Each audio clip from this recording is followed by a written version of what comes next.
Protected, may nakaabang pa na Sans. Kyrie moving forward, petrified play. Si Sanford ay mapapa-flicker out pa rin naman makakasurvive. In an instant, nailalatag ang Feathered Airstrike. Sans almost half an HP left. Lutfi trying to run back dito kay Oheb. Pero look at that, Kyrie will still secure that Lord. It's Savero with a kill here. Multiple man down for the side of TLPH. Pero si Cartesi makakaganti. Kaso kapalit ito ay si Daddy JP. Cartesi nagtatago, kumukuha ng orange buff.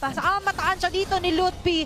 Sa kabilang banda, Kiboy is committed na hanapin, habulin siya dito. Makakatakas ba ang Carl Tusok ng Pinas? ID, pero hindi magiging successful ang kanyang pagdadelay doon. Pero Carl TZ and Sanji, the only man's left. Mabubuhay na rin naman dito sila pati sila JP.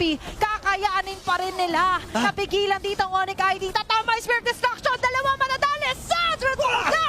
Pati si Kiboy, tatamay na rin dito ng TLPH. Dalawa ang tumba. Okay, pwede pa mag-rundown dito ang Team Liquid Philippines. Si Lutfi ay kakapit at ang Onyx Indonesia, though sila yung lamang in terms of gold, nararamdaman na rin yung damage si Oheb.